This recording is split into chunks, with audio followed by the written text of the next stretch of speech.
Hello friends, welcome back to my channel. ఎలా ఉన్నారండి అందరూ? ఈరోజు నేను వినిపించబోయేది కథ కాదండి, ఇది నిజం. అసలు ఒక మగవాడు ఆడదానికంటే ఎందులో గొప్ప? బయటికెళ్ళి సంపాదిస్తాడేమో కానీ ఒక్కరోజు ఆడదానిలాగా ఇంట్లో ఉండమనండి చూద్దాం. పిచ్చి పడుతుంది. అసలు ఎందుకు ఆడది అంటే అంత చులకన? అతడి మీద ఆధారపడి బ్రతుకుతున్నందుకే కదా అలా అనుకుంటామంతే. నిజానికి ఆడవాళ్ళు బయటకు వెళ్ళి సంపాదించే రోజులు వచ్చినా భర్త కుటుంబానికి ఆమె ఎప్పుడూ అణిగిమణిగి ఉండవలసిందే. ఆడది ఎంత కట్నం తెచ్చుకున్నా మగవాడు మాత్రం ఆమెను ఆడదే కదా, పెళ్ళామే కదా అనే భావనతోనే చూస్తాడు. నువ్వేం చేయగలవులే అని, నీ వల్ల కాదులే అని ఎంతో తేలిగ్గా అనేస్తారు. మాటకు ముందు ఒకసారి ఏడిసావులే అంటారు. అసలు ఒక ఆడది నిజంగా ఎప్పుడు కంటతడి పెడుతుందో తెలుసా ఈ మగాడికి? తనకు బాధ కలిగినప్పుడు కాదు, తన వారికి బాధ కలిగినప్పుడు. ఎప్పటి వరకు ఏ మగాడు ఒక ఆడదానిని పూర్తిగా అర్థం చేసుకున్నదే లేదు.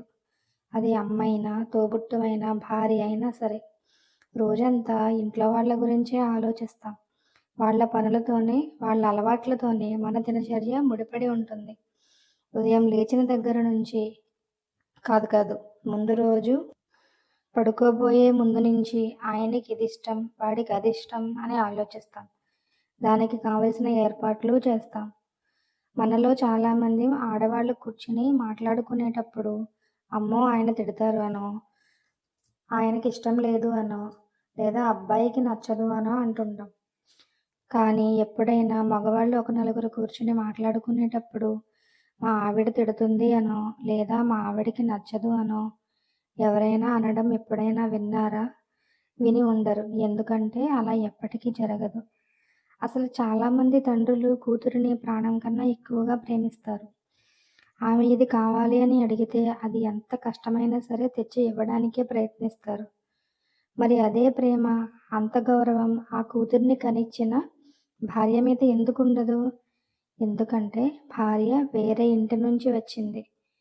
నా పెళ్ళాం నా ఇంట్లోనే పడి ఉంటుంది. ప్రేమగా చూసుకున్నా చూసుకోకపోయినా ఎక్కడికి పోదు. కానీ కూతురు అలా కాదు. తన రక్తం మళ్ళీ ఇంకో ఇంటికి వెళ్ళిపోతుంది.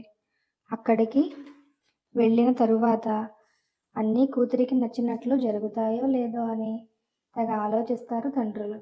కానీ అదే భార్యకి నచ్చినవి జరుగుతున్నాయా లేదా అని, ఆమెకు బాధ కలుగుతుందా, సంతోషం కలుగుతుందా అని ఏ భర్త ఆలోచించడు. ప్రతి భార్య ఒకరోజు తన పుట్టింట్లో అల్లారు ముద్దుగా పెంచుకున్న కూతురేనని ఎందుకు ఏ మొగుడు అనుకోడు, ఆలోచించడు? తన కూతుర్ని పుట్టింటి నుంచి అత్తారింటికి పంపించేసేటప్పుడు కంటతడి పెట్టని తండ్రంటూ ఉండడు. అదే తండ్రి భర్త రూపంలో ఉన్నప్పుడు తన భార్య చేత ఒక్కసారైనా కన్నీళ్లు పెట్టించకుండా ఉంటాడా? తన కూతురు పుట్టింటికి రావడం లేదే అని, కూతురు ఎలా ఉందో, ఏం చేస్తుందో అని ప్రతి క్షణం ఆలోచిస్తాడు. కానీ అదే తన భార్య ఒక్కసారి పుట్టింటికి వెళతానన్నా ఆమెను పంపించడానికి 100 ప్రశ్నలు, ఇంకో 100 ఆంక్షలు. ఎందుకు? ప్రతి ఆడదానికి ఎప్పుడో అప్పుడు ఖచ్చితంగా ఇలా అనిపిస్తుంది. పుట్టింటికి వెళ్ళి హాయిగా 2 రోజులైనా అమ్మ చేతి వంట తిని, అమ్మ ఒడిలో పడుకొని హాయిగా కబుర్లు చెప్పుకోవాలని. కానీ ఆ కోరిక తీరకముందే చాలామందికి తల్లి శాశ్వతంగా దూరమైపోతుంది. భార్య ఎక్కడికైనా వెళ్ళాలనుకుంటే భర్తను ఎలా అడగాలా, ఎలా అడిగితే అతడు ఒప్పుకుంటాడా అని తెగ ఆలోచిస్తుంది. అదే భర్త అసలు అతడు ఎక్కడికైనా వెళ్ళాలనుకుంటే భార్య పర్మిషన్ సంగతి పక్కన పెడితే కొన్నిసార్లు ఆమెకు విషయం కూడా తెలియదు. ఇంకొన్నిసార్లు ఎవరో ఒకరి వల్ల తెలుస్తుంది. కానీ భర్త మాత్రం చెప్పడు. దీనికి ఎందుకు చెప్పాలి అనే నిర్లక్ష్యం. ఒక సర్వే రిపోర్ట్ ప్రకారం తెలిసింది ఏమిటంటే మనలో 90% మంది పైగా ఆడవాళ్ళు ఎప్పుడు తమ టిఫిన్ను వేడిగా తినలేరని. అవును, ఎందుకు తింటాం? అందరికీ చేసి పెట్టి వాళ్ళని పంపించి మనం తినేసరికి ఆ టిఫిన్ చప్పగా చల్లారిపోయి ఉంటుంది. కొన్నిసార్లు మనం ఆ చల్లారిపోయిన టిఫిన్ తినలేక మానేస్తూ ఉంటాం కూడా. నిజం చెప్పండి, మనలో చాలామంది ఈరోజు నాకు ఎవరైనా కాఫీ పెట్టిస్తే బాగుండు అని, ఎవరైనా ఈ ఒక్కరోజు నాకు వంట చేసి పెడితే బాగుండు అని అనుకునే ఉంటాం. అవునా కాదా? కానీ అది ఎప్పటికీ జరగదు. మనం చేసి పెట్టకపోతే వాళ్ళు బయట నుంచైనా తెచ్చుకొని తింటారు తప్ప, మన కోసం మాత్రం ఎవ్వరూ ఒక్కరోజు కూడా చేసి పెట్టరు. అవునా?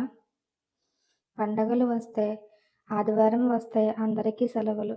కానీ మనకి అంటే ఆడవారికి మాత్రం అది ఒక పనిష్మెంట్.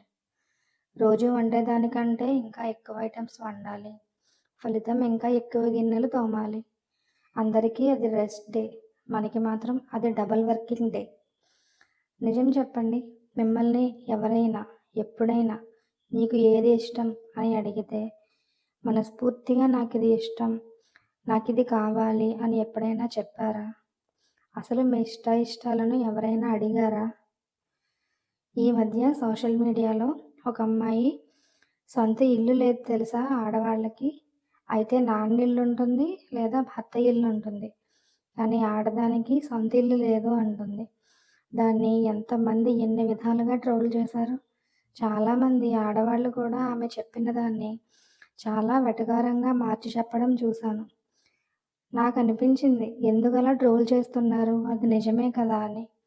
చిన్నప్పటి నుంచి అమ్మా నాన్న నీ ఇష్టాలు మీ ఇంటికెళ్ళాక సాగించుకోమ్మా అంటారు. పెళ్ళయ్యాక నీ పుట్టిల్లు నీ పుట్టింటికి పో, ఇది నా ఇల్లు అంటాడు మొగుడు. పెళ్ళయ్యాక పుట్టింటికి వెళితే ఏంటమ్మా మా ఇంటికి వచ్చావు అంటారు అమ్మా నాన్నలు. మన ఇల్లు అని ఆడదానికి ఎక్కడ ఉంది? ఆమె అందరికీ పరాయిదే. చాకరీ చేసేటప్పుడు మాత్రం ఇది నీ ఇల్లు, నీ ఇంట్లో నువ్వు కాకపోతే ఇంకెవరు చేస్తారు అంటారు. ఆడదాని చాకరీ దగ్గరకు వచ్చేసరికి మాత్రం అందరూ అవకాశవాదులే. ఒక్కసారి గుర్తు చేసుకుని చెప్పండి, మీలో ఎంతమంది ఇంట్లో గొడవ జరిగి మీ భర్త అందరి ముందు మిమ్మల్ని చులకనగా మాట్లాడినప్పుడు ఇంట్లో నుంచి బయటకు వెళ్ళిపోయి స్వతంత్రంగా బతకాలని అనుకుని మీ పిల్లల గురించి ఆలోచించి ఆగిపోయారు? ఈ మాత్రం చాకరీ ఎక్కడ చేసినా ఎంతకన్నా గౌరవంగా బ్రతకొచ్చు అనుకున్నారా లేదా? కానీ మనం తెగించలేం. మనకు మాత్రమే కంటికి కనిపించని ఎన్నో సంకెళ్ళు వెనక్కి లాగుతూ ఉంటాయి. చివరకు మనం చచ్చిపోవాలనుకున్నా సరే ముందు మనం పిల్లల గురించే ఆలోచిస్తాం. పిల్లలు ఏమవుతారో, మనం లేకపోతే వాళ్ళను సరిగ్గా చూసుకుంటారో లేదో అని. కానీ మనం లేని రోజు అదే పిల్లల గురించి ఏ పట్టింపు లేకుండా, ఒక సంవత్సరమైనా తిరగకుండా రెండవ పెళ్ళి దర్జాగా చేసుకుంటాడు మగాడు. అదే ఏదైనా కారణం చేత భర్త చనిపోయినా లేదా వదిలేసిన ఆడవాళ్ళు మాత్రం జీవితకాలం ఒంటరిగానే మిగిలిపోవాలి. నువ్వు పెళ్లి చేసుకుంటే నీ పిల్లల్ని గతి ఏమిటమ్మా అని ఈ సమాజం ఆడదాన్నే ప్రశ్నిస్తుంది. ఇదే సమాజం మగాడికి ఎందుకు ఆంక్షలు పెట్టదు? మగాడిని ఎందుకు ప్రశ్నించదు? ఎందుకు అందరూ ఆడదానికే చెప్తారు, సర్దుకుపోవాలమ్మా నీ సంసారమే కదా అని? అదే మాట ఎందుకు మగాడికి చెప్పరు? పెళ్ళైన తరువాత లేదా పిల్లలు పుట్టిన తరువాత భర్తకు పిల్లలకు ఇబ్బంది కలుగుతుంది అని ఆడవాళ్ళం ఉద్యోగాలు మానేస్తాం. ఎన్నో ఇష్టాలను వదిలేసుకుంటాం. కానీ మగాడు తనకున్న ఒక్క అలవాటు కూడా మార్చుకోడు. ఎప్పుడూ ఆడదానికేనా సర్దుబాటు? ఆడదానికేనా లొంగుబాటు? ఆడది ఏడిస్తే ఇంటికి అరిష్టం అంటారు.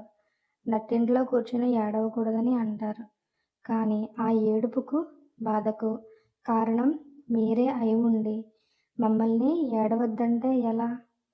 ఆడదేమీ రాయి కాదు. ఎక్కడ స్త్రీలు గౌరవించబడతారో అక్కడ దేవతలు అష్టైశ్వర్యాలు నడి ఆడతాయి అంటారు. కానీ మరి ఆ గౌరవం ఎవరు ఇవ్వరెందుకని? పురుడు ఆడదానికి పునర్జన్మ అంటారు. తన ప్రాణాలను పణంగా పెట్టి మరీ బిడ్డకు జన్మనిస్తుంది. కానీ అంత కష్టపడి మోసి తన రక్తాన్ని ధారగా పోసి కన్న బిడ్డను కూడా అమ్మంటే విలువ ఉండదు. విలువ అనేది, ఇంపార్టెన్స్ అనేది తండ్రి నుంచే పిల్లలు కూడా నేర్చుకుంటారు. అలాంటి తండ్రే తల్లికి విలువ ఇవ్వకపోతే ఇక పిల్లలు ఎక్కడి నుంచి నేర్చుకుంటారు? కొన్ని సందర్భాలలో పిల్లలు తల్లిని బెదిరించడం కూడా వింటూ ఉంటాం. భార్యాభర్తలిద్దరూ సంసారం అనే బండికి 2 చక్రాల లాంటి వారని, ఏ ఒక్క చక్రం నడవకపోయినా ఆ సంసార బండి అక్కడితో ఆగిపోతుందని అంటుంటారు చాలామంది. కానీ నాన్న చక్రం ఆగిపోతే అమ్మ ఏదో ఒకలాగా ఆ బండిని గమ్యం చేరుస్తుంది. కానీ అమ్మ చక్రం ఆగిపోతే ఆ బండి వదిలిపెట్టైనా వెళ్ళిపోతాడు. లేదా ఇంకో కొత్త చక్రాన్నైనా తెచ్చుకుంటాడు నాన్న. మనలో చాలామంది నెలసరి వచ్చినప్పుడు ఆ 3 రోజులు నరకం అనుభవిస్తాం. ప్రతి నెల వచ్చేదే కదా! దానికెందుకు అంత విడ్డూరం? నువ్వొక్కదానివే భరిస్తున్నావా? అని చాలా తేలికగా మాట్లాడేస్తారు. నెలసరి వచ్చే ముందు, అది వచ్చిన తరువాత ఆడవారి మనస్థితి చాలా చిరాగ్గా, భరించరానిదిగా ఉంటుంది. ఆ టైంలో ఎవరైనా వచ్చి ఏదైనా అంటే వాళ్ళ మీద ఏదో ఒకటి విసిరి కొట్టాలనిపిస్తుంది. కానీ ఓర్చుకుంటాం. చాలా భరిస్తాం. మనకి అంటే ఆడవారికి ఆ ఓర్పు, సహనమే కనుక లేకపోతే ఈ సృష్టే ఉండదు. కానీ మన బాధని ఎవ్వరూ అర్థం చేసుకోరు. కొంతమంది ఉద్యోగాలకు కూడా వెళుతూ ఉంటారు. వారి పరిస్థితి అసలు చెప్పనవసరం లేదు. అసలు రజస్వలు అవ్వగానే వేడుకలు ఎందుకు జరుపుతారు? నాకైతే ఏమీ తెలియని వయసు నుంచే ప్రతి నెల వచ్చే, పీడించే ఈ నెలసరి రాక్షసికి స్వాగతం చెప్తున్నట్టు అనిపిస్తుంది. ఎవరైనా మా అమ్మాయి రజస్వల అయింది అని చెప్తే ఆనందిస్తారేమో కానీ నేనైతే అయ్యో పాపం అని బాధపడతాను. నాకు కానీ సృష్టిని మార్చి రాసే అవకాశం ఉంటే మొట్టమొదట నేను చేసే పని ఇదే నెలసరి ఇబ్బంది మగవారికిచ్చేసి వాళ్ళు ఇబ్బంది పడుతుంటే చూసి వికటాట్టహాసం చెయ్యాలనిపిస్తుంది. ఆడదిగా పుట్టిన ప్రతి జీవి తన 60 సంవత్సరాల జీవితకాలంలో సగటున 12 సంవత్సరాలు ఈ నెలసరి నరకంతోనే గడిపేస్తుందట. ఇక్కడ దేవుడు కూడా ఆడవారిపై పార్షియాలిటీ చూపించాడనిపిస్తుంది నాకు. ఒకరోజు ఉదయాన్నే లేస్తాం. లేచేసరికి పీరియడ్స్ వస్తాయి. అలా అని మళ్ళీ వెళ్ళి పడుకోవడానికో, రెస్ట్ తీసుకోవడానికో ఉండదు. ఆ నొప్పిని భరిస్తూ చచ్చినట్లు పిల్లలను లేపి, రెడీ చేసి, వాళ్లకు వంట చేసి, లంచ్ బాక్సులు కట్టి స్కూల్‌కి పంపించి, భర్తకి అన్నీ సిద్ధం చేసి, ఆయన గారిని పంపించి, అత్తమామలకు టిఫిన్ దగ్గర నుంచి మందుల వరకు అన్నీ అమర్చి, హమ్మయ్య! పని అయిపోయింది రెస్ట్ తీసుకుందాం అనుకునేలోపు పనమ్మాయి ఏదో ఒక కారణం చెప్పి రావడం లేదని కాల్ చేస్తుంది.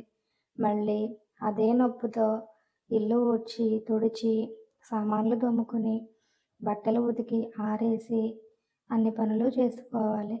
ఇందులో ఎవరికి ఏమాత్రం తేడా వచ్చినా అయ్యో పాపం నొప్పితో కూడా ఇన్ని పనులు చేసి పెడుతుందని జాలి కూడా లేకుండా నోటికొచ్చింది అనేస్తారు.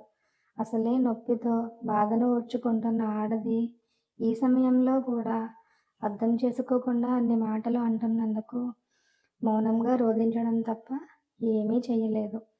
ఆడది ఎప్పుడూ తను సుమంగళిగానే పోవాలి అని ఆ భగవంతుడిని కోరుకుంటుంది. అంటే ఆమె ఎప్పుడూ తన భర్త క్షేమాన్ని, సుఖ సంతోషాలనే ఆకాంక్షిస్తుంది. అదే మగవాడు తన భార్య ఎప్పుడూ చల్లగా నిండు నూరేళ్లు బ్రతకాలని ఒక్కసారైనా కోరుకుంటాడా?